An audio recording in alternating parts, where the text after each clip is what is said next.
Over the past century, innumerable secrets have lurked deep behind the Iron Curtain. Case in point, a 50-year string of mysterious incidents that many say include UFO crashes, dogfights, and underground reverse engineering at the most top secret of all former Soviet military bases, Kapustin Yar. Some even say that this base was the site of a mysterious incident that took place in 1948. A spectacular UFO crash landing. It's 1948, suddenly a cylinder appears over Russia's most sensitive airbase. There's no question that Joe Stalin was interested in crash saucers, was interested in alien technology. There's nothing in which I just believe. In this case, I know that UFOs visited Kapustin Yar. Kapustin Yar was at the top of the list of facilities the U.S. was monitoring in Russia. Go behind the barbed wire at Kapustin Yar as we reveal for the first time the detailed classified accounts of this reported UFO crash. Did the research following this incident help the Soviets win the space race? I'm sure the Russians have done their darnest to reverse engineer anything they can get their hands on, whether it's American or German or alien. From never-before-seen reconnaissance footage of this secretive base, this YouTube imagery of Kapustin Yar is the first time anyone outside the CIA or the intelligence community has looked at it. to an exclusive look deep underground into Kapustin Yar's UFO Research Center. They buried the most secret facilities within the base that was secret within the base. The incident that took place at Kapustin Yar in 1948 remains a Soviet-era enigma, a seminal event that UFO researchers still call Russia's Roswell.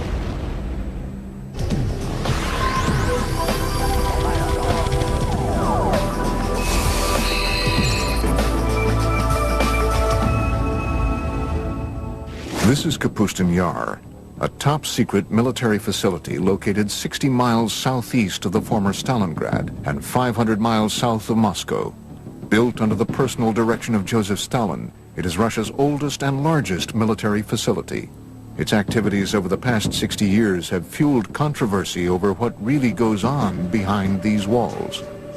Kapustin Yar, or Vladimirovka, as initially it was called. It was, and it still is the first Russian space range. I'm Vladimir Semenov, and I was with KGB for 26 years. Kapustin Yar, everything was top secret. It was nothing there not secret. I am Sergei Khrushchev's son and former Prime Minister of Soviet Union, Nikita Khrushchev.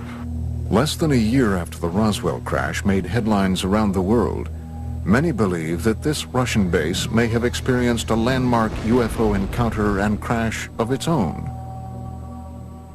June 19th, 1948, early evening. According to reports, Kapustin Yar's air traffic controller sees a strange object appear on his radar screen. At the exact same moment, a MiG pilot about 10 kilometers downrange from the base sees a large silver cigar-shaped UFO directly in front of him. He radios back to the base that he's being blinded by a bright light. A Russian pilot encountered a UFO in 1948 and tried to attack it with extremely unfortunate results for both. The pilot was blinded by rays of light emanating from the UFO. It is believed that under direct orders from Soviet Air Force Commander-in-Chief Zyugarov, the pilot engaged the UFO for almost 3 minutes before launching a missile that was finally able to bring the object down.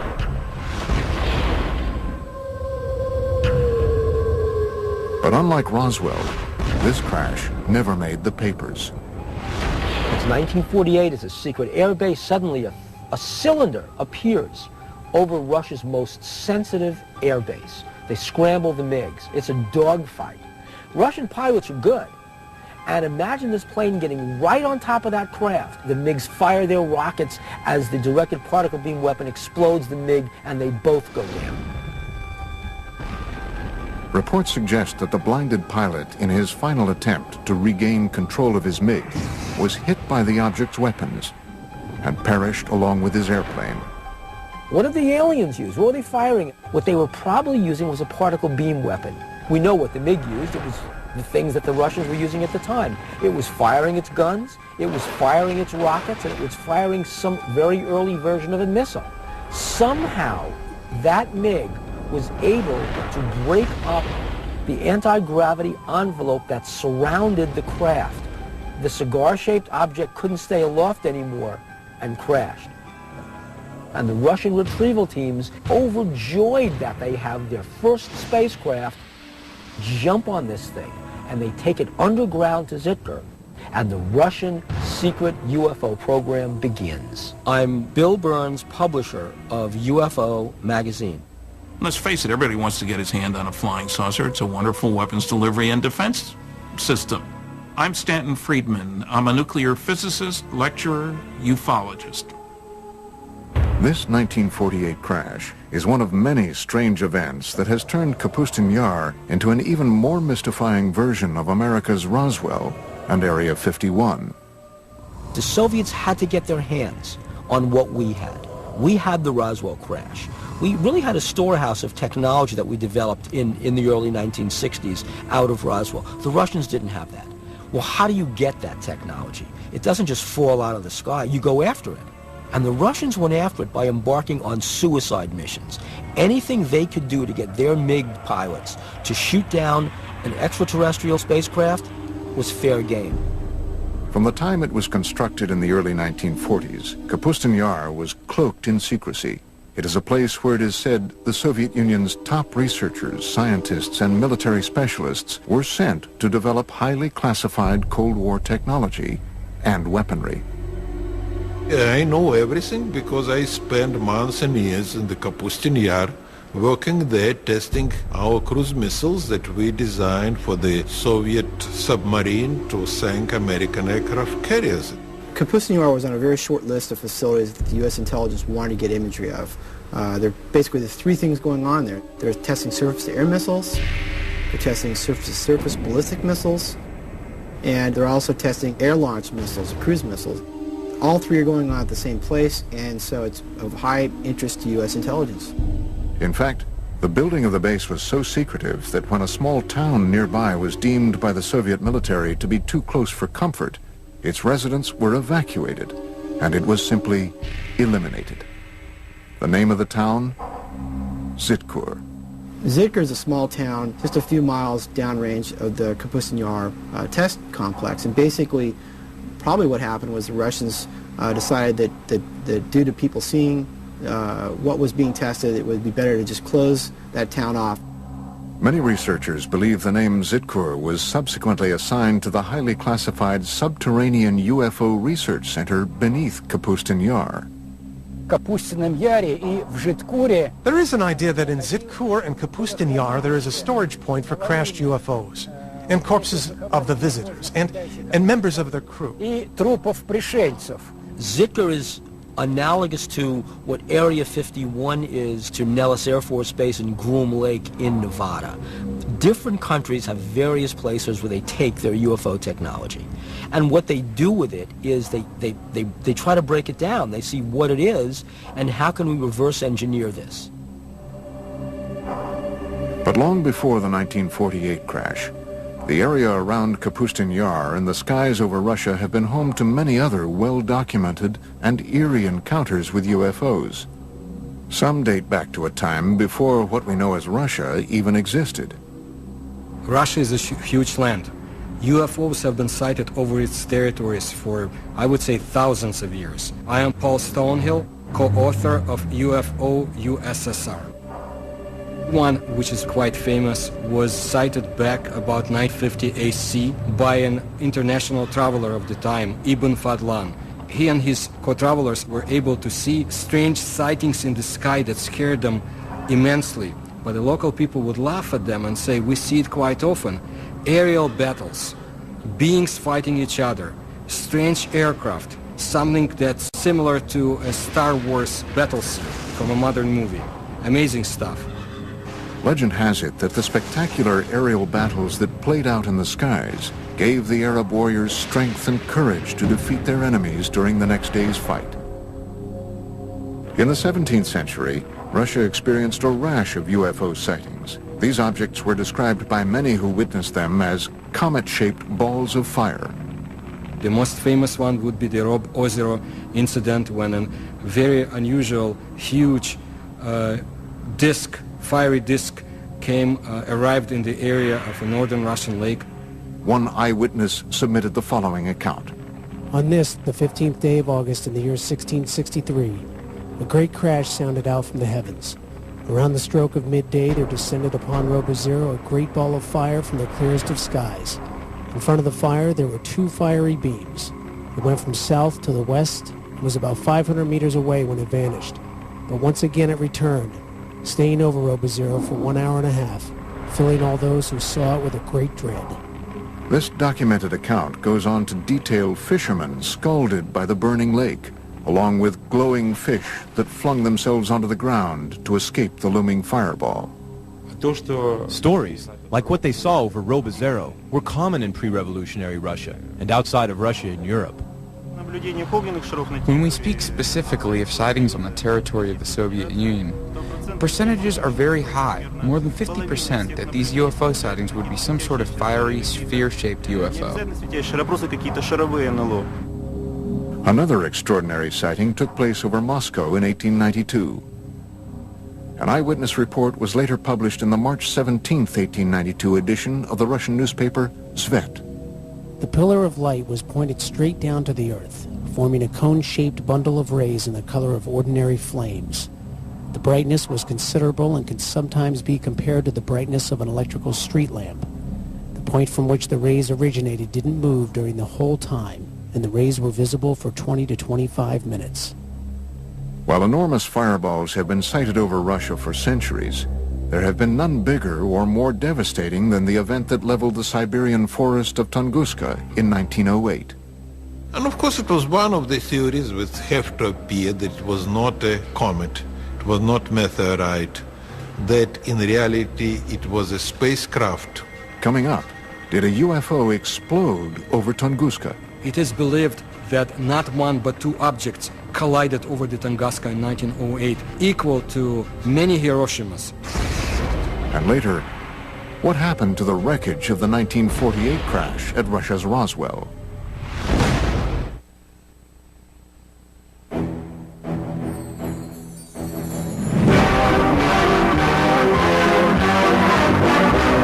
Hurtling through the solar system, a speck of cosmic dust strikes the Earth. Commonly, these meteors are vaporized by friction in the atmosphere. This is part of the story of one that wasn't. A meteor that landed in 1908 in Siberia with the destructive force of a cannonball. June 30th, 1908, approximately 7 a.m. The tranquil forest of Tunguska, Siberia, was rocked by a deafening, earth-shattering explosion. The explosion packed the power of a 40-megaton hydrogen bomb. Large trees snapped like tiny twigs as the explosion decimated the dense forest. The effects of the blast were felt as far away as Western Europe and were at first believed to have been caused by a giant meteor smashing into Earth. My own personal conclusion is that that was Mother Nature showing off, if you will, but that there was no intelligence behind what happened there. It wasn't a rocket, it wasn't a bomb sent to let us know that aliens are watching you, Earthlings. Literally a catastrophe from outer space. Yet UFO researchers say if this devastating explosion was the result of a meteor, why were there no craters found in or around Tunguska? It is something scientists to this day have had trouble explaining. This was, let's call it an explosion, although some people call it an implosion. Whole kilometers of the taiga forest were destroyed. The event itself caused changes in the magnetic field of our planet. The academic establishment is of the opinion that the Tunguska event was simply a meteor, but there are many facts that speak to the idea that it was, on the contrary, rational guided flight. It made a turn, which is something that a natural object or meteor could not have done. What was it that could have done that level of devastation and not leave a crater? Modern-day UFO researchers were not the first to suspect that the Tunguska event was the work of something other than a meteor. Reports suggest that Stalin believed the Tunguska blast was the result of a UFO that had launched some sort of experimental weapon.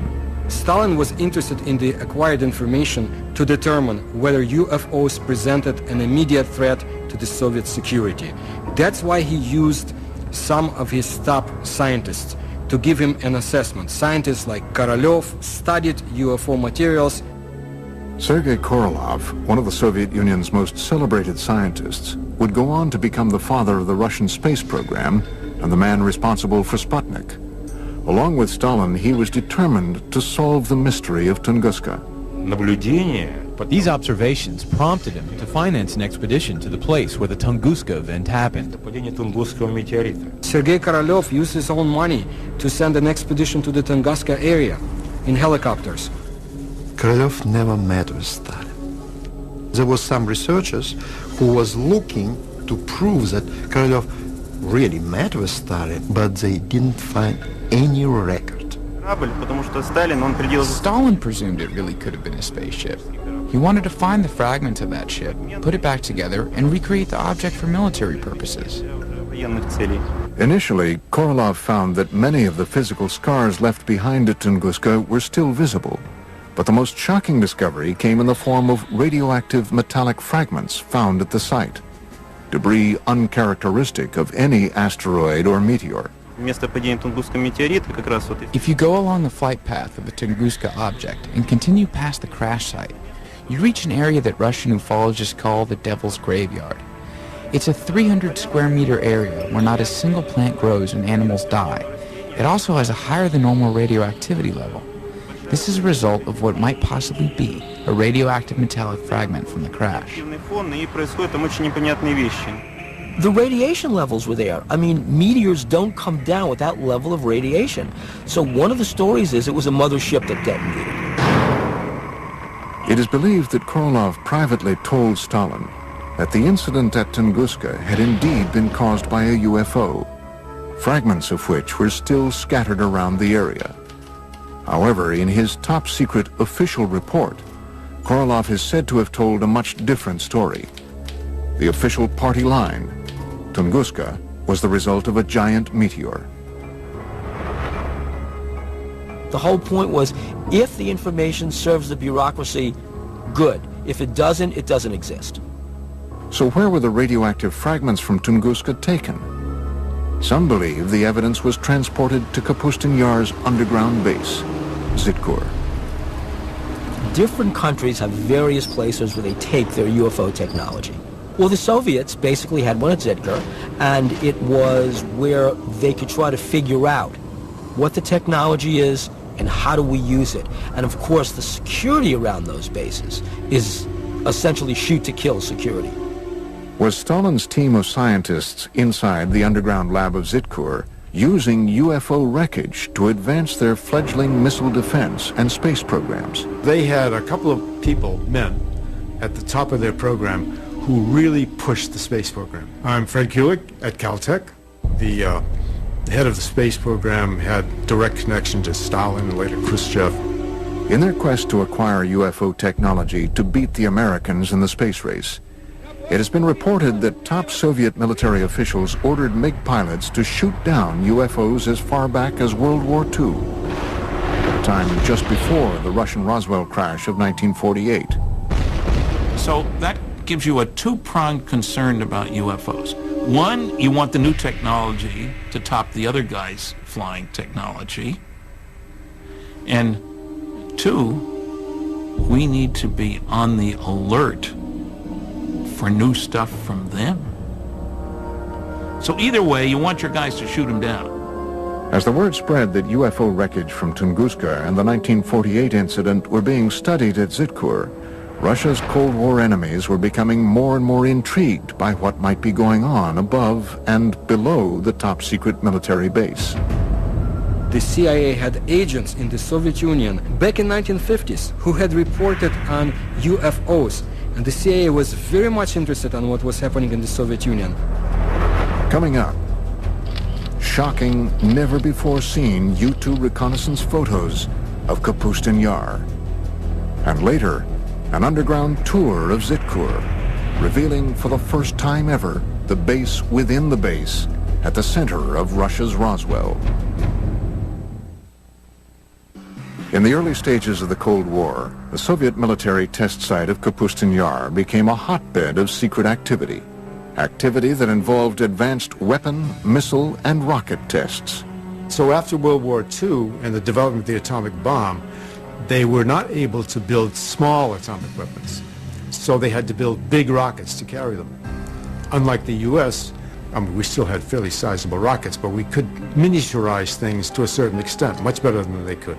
So from the very beginning, they envisioned large rockets, and that really gave them a start on the space program as well.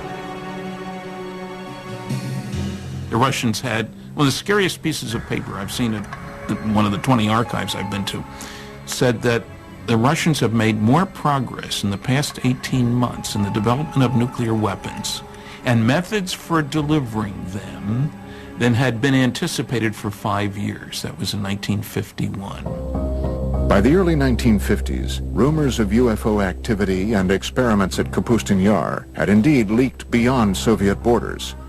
Alarming news that some say may have prompted the U.S. to find out once and for all if the Soviets had gotten their hands on UFO technology. Kapustin Yar and Zikr were at the top of our military watch in the same way that Area 51 and Wright-Patterson Air Force Base and Los Alamos were at the top of their military watch. Tim Brown is a senior analyst at globalsecurity.org. His specialty? Interpretation of top-secret satellite and spy imagery for both private and governmental agencies. Kapustin Yar was in the top 10% of facilities that the U.S. intelligence was monitoring in Russia, and that's evidenced by just the sheer volume of declassified documents that are available that show that there was a consistent, ongoing interest in what was going on at that facility. Not long after the United States had developed its most sophisticated spying machine to date, the U-2 spy plane, the first mission was to, where else? Kapustin Yar. This is probably the first time anyone outside of the CIA or the intelligence community has looked at this, the U-2 imagery of Kapustin Yar. These never-before-seen U-2 reconnaissance photos provide a detailed look into this covert military base. Looking at all the imagery that we put together for this project, one of the things you notice is different activity at the different test sites at different times. The Russians not only tested missiles here, they also trained their missile troops there. So there's now be seen for the very first time in this exclusive underground tour of what could be the nerve center of all Soviet UFO activity, Zitkur.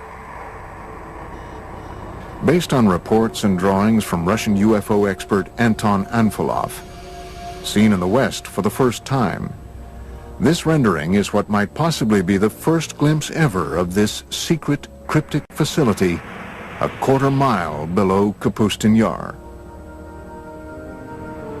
Let's say that you get a chance to go down there to the most secret Russian UFO laboratory. It's not glorious, high-tech, and brightly lit. It's dank, it's dark, and it's dingy. It's Russian. It's extremely compartmentalized. It's like an underground shopping mall, except inside the mall are all these rooms where there's exotic technology being taken apart and put back together. In this hub, they're doing autopsies on alien bodies. In that hub, they're reconstructing an engine. Then you've got these fantastic Rube Goldberg machines. What they are machines to test various components, and then finally you come upon these huge underground hangars. And what you're struck by is that there are no airplanes in the hangars. There are these long, cigar-shaped, cylinder-shaped craft in various stages of disrepair because they've crashed. And they're going to try and reverse engineer these. That's what you'd see at this base. Is this the secret location where the wreckage from the 1948 Russian Roswell crash was taken, along with fragments from the Tunguska UFO? I cannot deny rumors of the so-called captured UFOs. The Soviets tried to recover lost fragments of their secret tests, and it would be convenient to them to say, yes, UFOs is something that we captured, a UFO is in our hands, but why would they keep the secrecy on the subject of UFOs so tight? And did this heavily guarded experimental facility specialize in reverse engineering designed to destroy the United States? If Kapustin Yar is where you're doing your advanced development work, rocketry, aircraft, weaponry, laser weapons, all this kind of stuff, where you need high security and a good setting for your scientists and major computer facilities, then you'd expect that that's where they'd be doing their UFO, advanced UFO research. Not UFOs 101, UFOs 404. It's just natural to do that. And of course you'd have underground bases. You'd have protection against intruding aircraft. You'd be looking out for the U-2s. Another mysterious aspect of Kapustin Yar are the many strange patterns on the ground. Did Stalin and Korolev strategically arrange these patterns to attract UFOs to the base? Some researchers believe the Russians may have borrowed this idea from ancient civilizations, whose pyramids are said to have been constructed in geometric shapes and patterns designed to attract inhabitants from other worlds. Looking at Kapustin Yar from there, there's a lot of facilities, markings, patterns that might, to the untrained eye, look like they're from another planet or not of this Earth. They might look like something that you'd see in South America with the Mayan cultures or maybe crop circles. Between the reported UFO crashes and the ultra-top-secret research, how did the Soviets flaunt their advances at Kapustin Yar? Now there was a new date for Russian youngsters to remember. October 4, 1957, when Sputnik, the first Earth satellite, was launched. October 4th, 1957. The Soviet Union's space program successfully launches the world's first artificial satellite into orbit.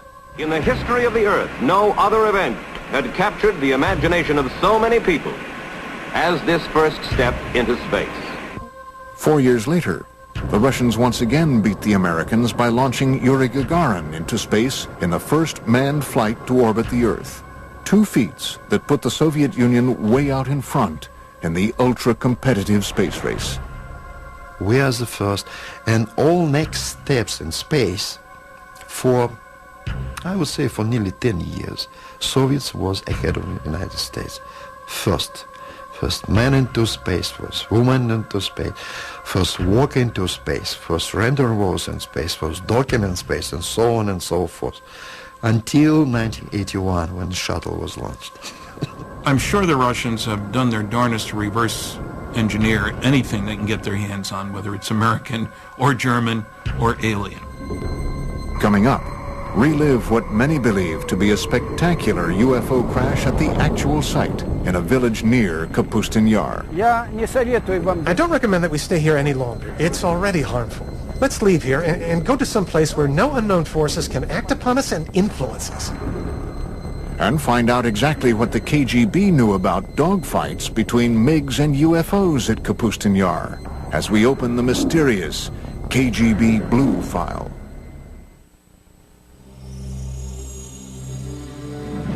Russia's foremost authority on UFOs is a man so legendary and popular around the country that he is known only by his last name, Azhaja.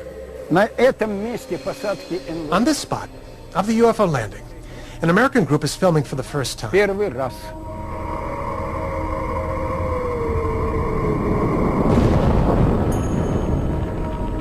He was very popular at the peak of the UFO activity in the Soviet Union. It was late 60s, 70s. At that time it was not permitted, but not restricted to talk about this. Azhaja invited the History Channel on an exclusive tour of a reported UFO crash site not too far from the site of the Russian Roswell crash of 1948. For that, I have to stand there, on that particular corner. Using 2 copper rods, Azhaja begins the tour by testing the ambient energy that the crash site still emits today.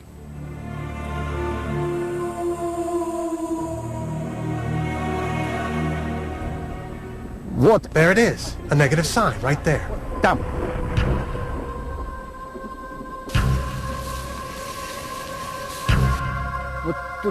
there, that way. So here, in this spot, occurred the crash landing of a flying saucer. First, I'm going to go directly across it. Then I'll go perpendicularly. Then I'll go by the diagonals. This is where the boundary begins. All right, I'm going towards the center. In the center, we see a lot of plant growth and compact. And what's most important is that here,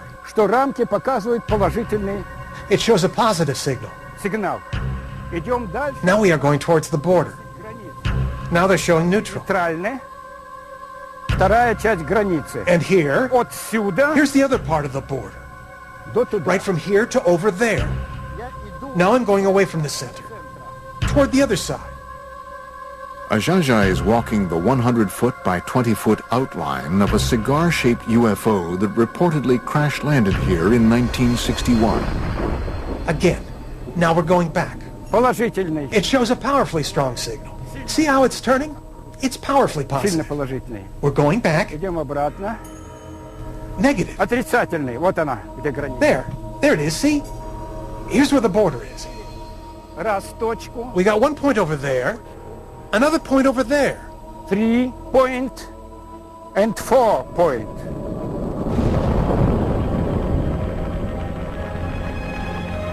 Animals avoid this place. They go around it.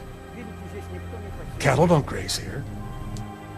Yes, there is unknown energy, which, as experience shows, affects people in a negative fashion. Your pulse changes. The heartbeat changes. You grow short of breath. You begin to sweat. Okay. I don't recommend you stay here any longer because it's already harmful. Come on. Let's leave here. For a normal place, where no unknown forces will influence us and act upon us. Ajaja's account of this UFO crash was supported by a resident of adjacent Shodnya village, who upon seeing Ajaja, told her account of seeing the crash out of her window, which overlooks the site from less than 200 yards away. Well, it was 4 or 5 in the evening. It was later in the day. And suddenly my mother screamed. She said, "Hey, look at that. There was some kind of ball, a sphere that flew by." And then she said, "Oh, it's probably a flying saucer." And it was a big, fiery red sphere that flew by. The sphere went over there, past the train tracks, and went down into the valley of the river Skunya, right down and over the river. Experts like Ajaja believe that UFO events like this crash, as well as the 1948 Russian Roswell crash, caused a Pandora's box to open over Kapustin Yar, leading to what some have called a war in the skies over Russia. Pilots would often receive orders from the ground to defend their airspace and shoot down UFOs. Other times, the UFOs would go on terrifying attacks. What intrigues me about the Russians as much as anything is apparent dogfights between UFOs. And I've read several accounts of that, several of them having dogfights. Perhaps the most compelling evidence of encounters between Soviet MiGs and UFOs over Kapustin Yar comes firsthand from the most celebrated of all Soviet test pilots, Marina Popovich. A national hero, a cosmonaut, perhaps the Chuck Yeager of Russia. She says that she witnessed actual battles between Soviet pilots and UFOs. One incident in 1964 occurred during a Soviet Air Force training mission. Alexander Kopegin was the commander of a squadron and a pilot instructor in one of the flight schools. One day he was flying with a cadet and they were attacked by a UFO. They went into a spiral dive. While on another top-secret military expedition in February 1980, Colonel Popovich encountered multiple unidentified objects in the skies over Russia. I saw 3 fireballs, 3 amazing lights in the form of a triangle, and I observed them as they flew away. Another MiG test pilot, Colonel Vyatkin Lev Mikhailovich, agreed to tell his first-person account for our cameras for the very first time. August 7th, 1967, 6:30 in the evening. Colonel Mikhailovich reports that his MiG was momentarily captured in midair by a UFO. When I was making the aerial move to the left, suddenly from above I saw a light. This big disc began to slowly light up, and I just had time to quickly tilt the plane, but the wing hit the ray of light. The plane shook and the gauges and instruments began to move from right to left, right to left. It is as though the ray of light dissolved into shining little points of light. Imagine my surprise when my technician named Mikhail said, "Lev Mikhailovich, the wing of the airplane is glowing." As it turns out, for a whole week in the hangar, the left wing was glowing with a white light. They washed the wing with kerosene, and soon after that, the glowing ended. Fortunately, Colonel Mikhailovich's encounter with a UFO over the skies of Kapustin Yar in the 1960s did not end as dreadfully as the famous 1948 encounter in the same skies. No, I wasn't scared. I was just puzzled.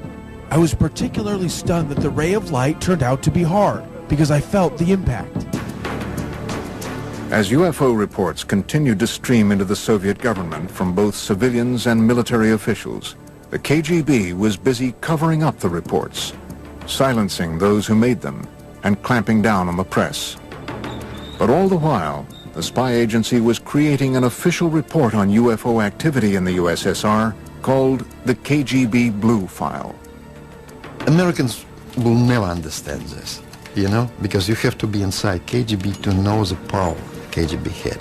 And during Stalin time, KGB was unbelievably powerful. Written and researched over the 20-year span between the mid-60s and the mid-80s, the KGB Blue File was one of the most extensive official explorations of UFOs ever commissioned by any governmental agency anywhere. The KGB Blue File is a 124-page collection of documents released in 1990. I believe this is not everything the KGB has had in their hands, and I'm not the only one. The Blue File compiled thousands of reports of UFO sightings, dogfights, and crashes, all of which were described in vivid detail. According to the Blue File, as recently as March 21st, 1990, the residents of a dozen Russian towns not too far from the gates of Kapustin Yar all witnessed the exact same UFO sighting between 10 and 11:30 p.m. The following is from the written account of a KGB internal affairs officer.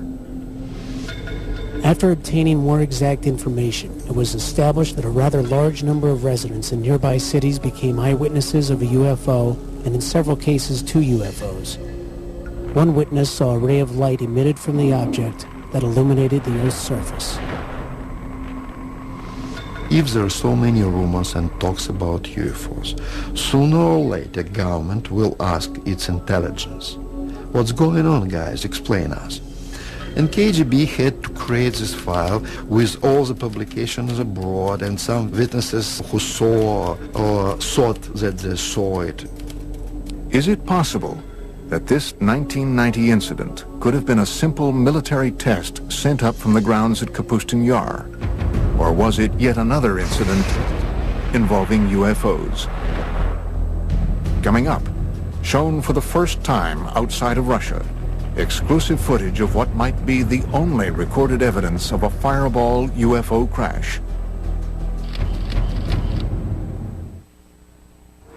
If the Soviet Union had not imploded under its own weight in the early 1990s, the chilling accounts you've just seen of close encounters of the first kind in and around Kapustin Yar would have remained yet another Soviet-era secret.